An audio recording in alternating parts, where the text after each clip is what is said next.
Commit అవుతానని commit అయ్యి మత్తు బిళ్ళలు మింగితే ఏలూరులో హాస్పిటల్లో పెట్టి తీసుకొస్తే ఏంట్రా బాబు అంటే, నేను ఈ అమ్మాయిని తప్ప జీవితంలో ఇంకొక అమ్మాయి జోలికి వెళ్ళను, మోసం చెయ్యను, నాకు ఆ అమ్మాయి కావాలి.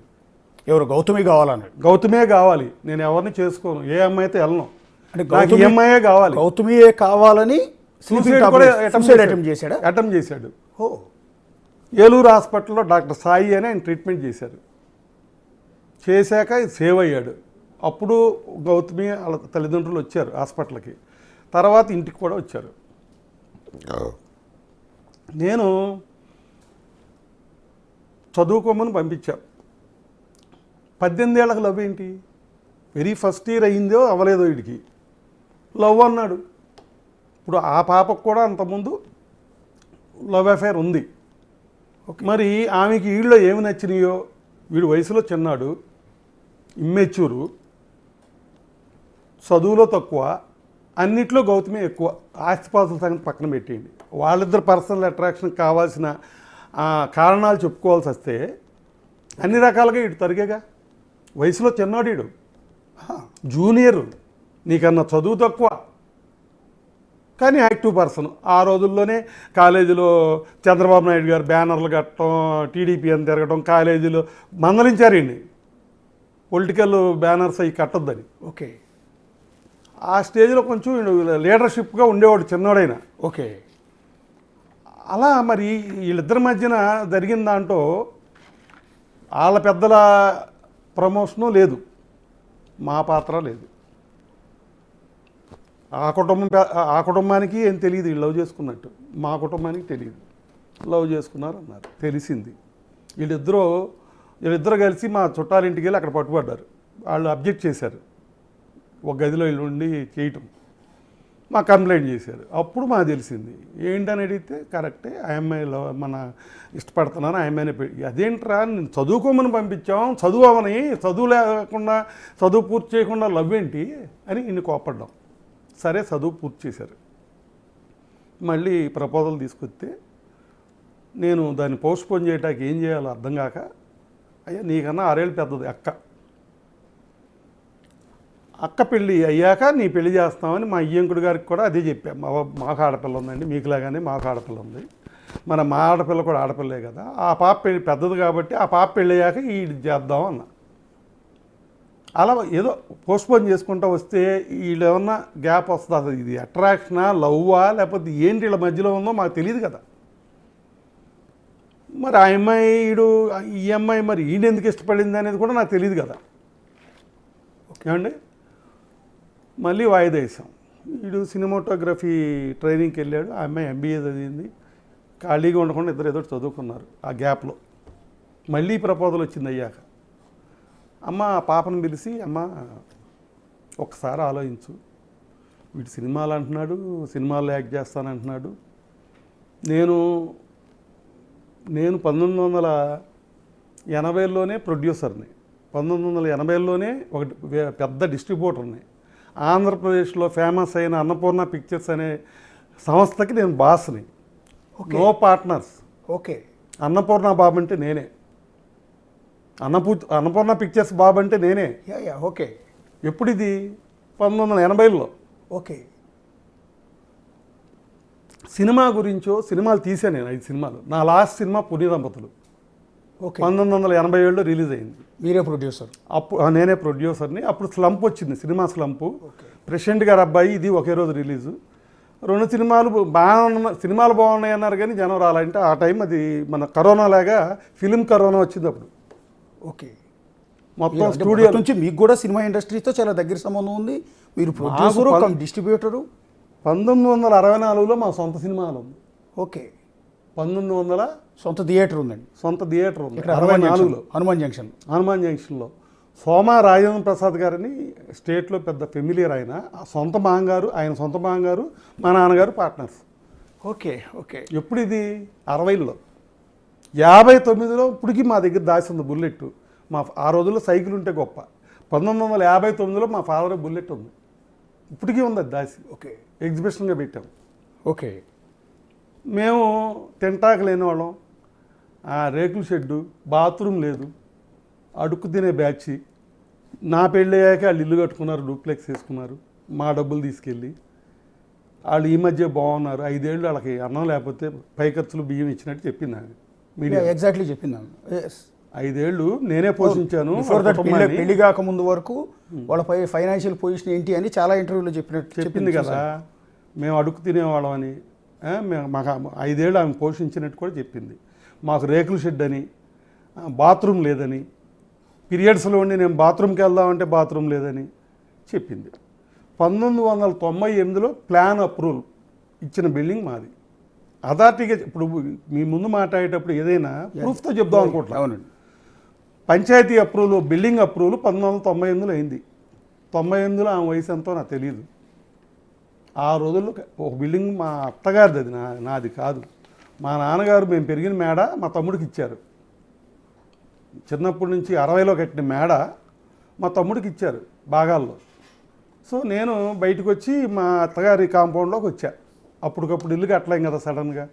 సో ఆల్రెడీ ఎగ్జిస్టింగ్ హౌస్ ఉంది కాబట్టి అక్కడికి వచ్చి అక్కడ ఉన్న వాళ్ళతో పాటు. ఆ సంత నాది కాదు, ఆ వ్యాపారం నాది కాదు. మా మామగారు బతికున్నారు, ఆయన పేరే లైసెన్స్ ఉంది. 70 ఏళ్ళు అయింది ఆ సంత పెట్టి. ఒకసారి దాని దగ్గరికి వద్దామండి. యాక్చువల్లీ ఇందాక మీరు ఒక ఇంట్రెస్టింగ్ పాయింట్ ఏంటంటే, మీ అబ్బాయి హీరో ధర్మ మహేష్ అండ్ గౌతమి చౌదరి ఒకే కాలేజీలో చదివేవాళ్ళు. ఒకే కాలేజ్ అండి. ఒకే కాలేజ్. ఏ కాలేజ్? ఆర్వీఆర్జేసీ గుంటూరు. ఆర్వీఆర్జేసీలో స్టూడెంట్స్ వీళ్ళు. ఇంజనీరింగ్లో ఇద్దరు స్టూడెంట్స్ ఇక్కడ. ఆమెకి ఈయన జూనియర్ వయసులో కూడా చిన్నాడు. ఎంత ఎంత తేడా ఉంటుందండి వయసు? సంవత్సరం నుంచి 2 ఏళ్ళ లోపు చిన్నాడు. మీరు ఇందాక ఇంకో మాట అన్నారు కదా, గౌతమి చౌదరికి ఆల్రెడీ ఎఫ్ఐఆర్ ఉంది అని. అంతకుముందు ఆమెకి ఉన్నారు, బాయ్ ఫ్రెండ్ ఉన్నాడు. మరి బ్రేకప్ చెప్పేసి వీటితో వచ్చింది. వీడిని ఇష్టపడింది ఆమె. వీళ్ళిద్దరు ఇష్టపడ్డారు. అంటే ఎవరన్నా అన్నారా మీరు మీతో, లేకపోతే మీరు అనుకుంటున్నారు అట్లా బాయ్ ఫ్రెండ్ ఉన్నాడు అని? మీరు కూడా ఒక ఆడపిల్ల మీద ఎలిగేషన్ చేసినట్టే. ఇప్పుడు ఆమె చేసిన ఎలిగేషన్ కాదు ఇక్కడ. మా వాడిని బాగా ఇష్టపడిందని చెప్పడానికి చెప్పా. అతను వదిలిపెట్టి, బాయ్ ఫ్రెండ్ వదిలిపెట్టి మీ అబ్బాయి, ఆ అబ్బాయినో ఈ అమ్మాయిని అల్లరి చేయటం కాదు. నేనేమి వేరే చేశారు అంటలా. ఇప్పుడు నేను మిమ్మల్ని కాసేపు ఇష్టపడవచ్చు, మీకన్నా బెస్ట్ ఫ్రెండ్ ఆయన తగిలితే ఆయన ఇష్టపడవచ్చు. అదే ఫ్రెండ్గానే ఇంకో రకంగానే కాదు. నాకు తెలిసిన ఇన్ఫర్మేషన్ అంతవరకే, నేనేం ఎలిగేట్ చేయట్లా. అంటే మీ వాడు జూనియర్ ఇంజనీరింగ్లో, ఆ అమ్మాయి సెకండ్ ఇయర్ ఉంటే మీ అబ్బాయి ఫస్ట్ ఇయర్లో ఉండి ఉంటాడు బహుశా. అంతే. వయసులో కూడా 2 ఏళ్ళు చిన్నవాడు. ఆల్రెడీ ఆమెకి వేరే బాయ్ ఫ్రెండ్ ఉన్నాడు అని. అది వదిలేండి అసలు. అది వదిలిపెట్టి మరి మీ అబ్బాయిని ఆ అమ్మాయికి ఎవరున్నారు అనేది నన్ ఆఫ్ ది సబ్జెక్ట్ ఇక్కడ. అసలు అది వదిలేయండి, అసలు ఆ సబ్జెక్టే వదిలేయండి. ఎవరో చెప్పిన మాటలు మనం మాట్లాడుకోవటం అదే నేను కరెక్ట్ కాదు. అది కూడా నేను సమర్థించడం. ఇక్కడ పాయింట్ ఏంటంటే, ఆ అమ్మాయి ఇనెలిజిబుల్ ఫెలో అంటే నీకు సరిపడవాడు కాదు. ఓకే. నీకు సమకాలికుడు కాదు, నీ అంత తెలియగలవాడు కాదు, నీ అంత వయసోడు కాదు, నీ అంత చదువుడు కాదు. మరి ఆమె ఏమి, వాళ్ళు ఏ క్వాలిటీస్ చూసి ఇష్టపడిందో నాకు తెలియదు. ఇష్టపడింది. మీకు వాళ్ళిద్దరూ ప్రేమించుకున్నారన్న విషయం వీళ్ళిద్దరూ కలిసి పెనమలూరులో మా మేనల్లుడి ఇంటికాడ వీళ్ళు స్టే చేశారు. ఓకే. చేసినప్పుడు వీళ్ళిద్దరు గదిలో ఉండి మరి అది ఉండటం వలన వాళ్ళు ఎలిగేట్ చేశారు, మీ వాడు తప్పు చేస్తున్నాడు, వేరే అమ్మాయిని గదిలో పెట్టుకున్నాడు అని. అంటే ఎవరో ఏంటని అప్పుడు ఆరా వచ్చింది. చెప్పాడు వీడు ఫ్రాంక్గా, నేను ఆ అమ్మాయిని ఇష్టపడుతున్నాను, ఆమెనే పెళ్లి చేసుకుంటా అని చెప్పాడు. ఓకే. అప్పుడే పెళ్ళి ఏంటయా, నీకు నిండా 18 ఏళ్ళు నిండలేదు, ఫస్ట్ ఇయర్ చదువుతున్నావు, ఇప్పుడు మేము లవ్ ఏంటి? నేను చదువుకోమని పంపాము, చదువుకో ఫస్ట్, తర్వాత చదువయ్యాక ఆలోచిద్దాం అని చెప్పి. ఓకే. అప్పుడే సూసైడ్ అటెంప్ట్ చేశాడా? అప్పుడు కాదు సూసైడ్. ఓకే. నేను దాదాపు 5-6 ఏళ్ళు ఈ సంబంధం వద్దని అపోజ్ చేసి ఆపా. ఓకే. ఆపితే చెప్పా కదా ఇందాక, ఆ పాప చదువుకుంది, ఈడు ఫోటోగ్రఫీకి వెళ్ళాడు వైజాగ్ సత్యానంద్ సార్ దగ్గరికి. ఓకే. అయిపోయింది. ఆయన రికమెండ్ చేసి ఏదో సినిమాల్లో కూడా రికమెండ్ చేశారు. సినిమా ఆఫర్లో వస్తున్నాయి. ఓకే. అప్పుడు వచ్చారు 3 ఏళ్ళ తర్వాత మళ్ళీ అంటే చదువు అయిపోయినప్పుడు అడిగితేనేమో అలా చెప్పాం కదా, చదువు అయిపోయాక 3 ఏళ్ళ తర్వాత ప్రపోజల్ వస్తే కూడా మళ్ళీ పోస్ట్పోన్ చేశా, వద్దనే మీరు? వద్దని. ఓకే. అది మర్యాదకరమైన సమాధానం చెప్పాలి కాబట్టి నేనేం చెప్పానంటే, మా అమ్మాయి కూడా ఉంది, మా అమ్మాయి పెళ్ళయ్యాక, అది పెద్దది 6 ఏళ్ళు, ఆమె పెళ్ళయ్యాక నేను వీళ్ళ పెళ్లి చేస్తానని చెప్పాను మా అయ్యంకుడు గారికి కానీ పాపకు కానీ. మళ్ళీ పాపం దాంట్లో వాళ్ళు ఏం తగాదా పడలేదు, సరే అట్లాగే కానివ్వండి అన్నారు. మళ్ళీ 3 ఏళ్ళు గడిచింది, నేను మ్యారేజ్, ఆ పాప పెళ్ళి అవ్వాల, నేను మ్యారేజ్ సంగతి ఎత్తాను. వీడు తరచూ ఆ అమ్మాయి దగ్గరికి వెళ్ళటం, వాళ్ళ ఊరు వాళ్ళ ఇంటికి వెళ్ళటం రావటం, వీళ్ళు కలవటం అనేది మాత్రం మానలా. నేనేమనుకున్నానంటే వీళ్ళు గ్యాప్ వస్తే విడిపోతారు అనుకున్నా, కానీ స్ట్రాంగ్ అయ్యారు. ఓకే. అటాచ్మెంట్లో స్ట్రాంగ్ అయ్యారు. అయ్యి మళ్ళీ ప్రపోజల్ పెట్టారు. పెడితే నేను మా వాడికి చెప్పా, వద్దు మనకొద్దు, నాకు కరెక్ట్ అనిపించలేదు, ఆల్రెడీ అక్కయ్య గారు అమ్మాయి ఉంది కదా, మాట్లాడాము, నువ్వు ఆ అమ్మాయిని చేసుకో, లేదా అమ్మాయి కదంటే పోనీ ఇంకొక అమ్మాయో లేదా ఆగు, అసలు సినిమాల్లో యాక్ట్ చేస్తానంటున్నావు కొన్నాళ్ళు ఆగు, ఆ అమ్మాయి వద్దంటే, ఇది మేము చూసిన సంబంధం వద్దంటే ఆగమన్నాం. కాదు నేను గౌతమినే చేసుకుంటానన్నాడు. నేను మాట ఇచ్చాను, నేను మోసం చేయను, ఆమె నా లైఫ్ పార్ట్నర్, నేను వేరే వాళ్ళని ఊహించుకోలేకపోతున్నాను. వాళ్ళు తీసుకెళ్ళి బతిమలారు మా సిస్టర్ వాళ్ళు, కాలేజీలో ఏదో జరుగుతూ ఉంటాయ్యా, రియల్ లైఫ్కి వచ్చేపాటికి రియల్గా ఉండాలి, నువ్వు కుటుంబాలు ఇవి, కుటుంబ బరువులు కుటుంబాలు ఉన్నాయి, ఇక్కడ కుటుంబాలు కలవాలి కాబట్టి మనం నువ్వు కూడా చేసుకో అని చెప్పారు.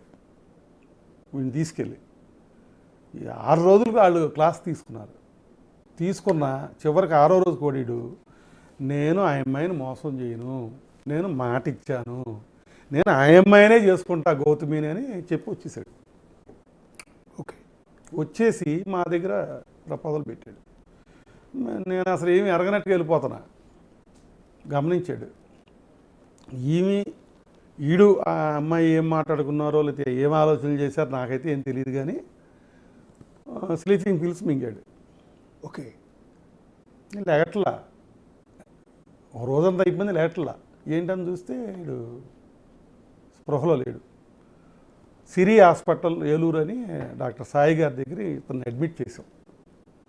అడ్మిట్ చేస్తే ఒక 4-5 రోజుల తర్వాత నార్మల్ అయ్యాడు.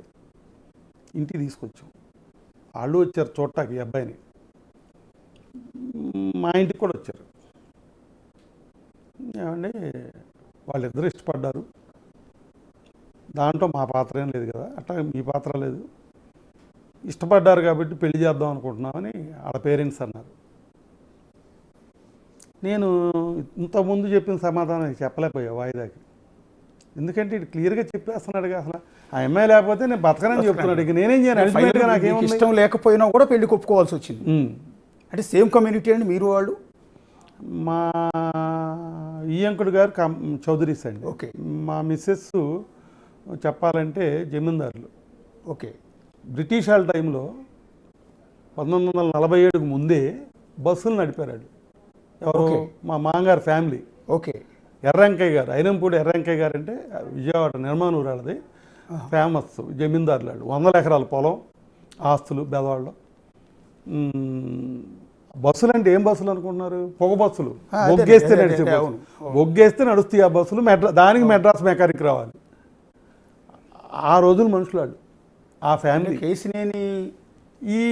కేసినేని కాకాని కూడా ఇప్పుడు బస్సులు ఉన్నారు కాదు సార్, కేసినేని కాకాని బోగాని ఈ కమ్మోరంతా ఈ మధ్య సంగతి సార్. మా వైఫ్ వాళ్ళ ఫ్యామిలీ 1947కే వాళ్ళు బాగా అడ్వాన్స్డ్ ఫ్యామిలీ, బస్సులు కొని తిప్పే ఫ్యామిలీ, కాంట్రాక్టులు చేసే ఫ్యామిలీ, ఆ రోజుల్లో కాంట్రాక్ట్స్. సో నేను ఆ లెక్క వస్తే నేను చిన్నకమ్మండి. మాది కాకాని వెంకటరత్నం గారి ఫ్యామిలీ. కాకాని వెంకటరత్నం గారు కొన్ని లక్షల మందికి ఉద్యోగాలు ఇచ్చినా ₹1 తీసుకోలేదు. ఆయనకున్న 4 ఎకరాల ఆస్తి చివరిదాకా. వెంకటరత్నం గారు మినిస్టర్ చేసినా ఏం చేసినా ఆస్తిపరుడు కాదు, డబ్బు సంపాదించారు. కానీ సార్ ఇప్పుడు మీరు చెప్తున్న దాని ప్రకారం ఇంత పెద్ద ఫ్యామిలీ బ్యాక్గ్రౌండ్ ఉంది మీకు. మీరు చెప్తున్న దాని ప్రకారం 80sలోనే మీరు సినిమాలు తీశారు. కాదు సార్, 1960లోనే సినిమా హాల్ ఉంది. 78లో 2వ సినిమాలు కట్టారు. సినిమా హాల్ అదే ఊర్లో 2వ సినిమా. 80sలో సినిమాలు కూడా తీశారు. 5 సినిమాలకు ప్రొడ్యూసర్ మీరు, అన్నపూర్ణ పిక్చర్స్ డిస్ట్రిబ్యూటర్ మీరు 1000 సినిమాల పైన ఉండే నా దగ్గర. యా, ఎన్టీ రామారావు సినిమాలు ఎన్ని ఉన్నాయో అన్నీ నా దగ్గరే ఉండే. ఇంత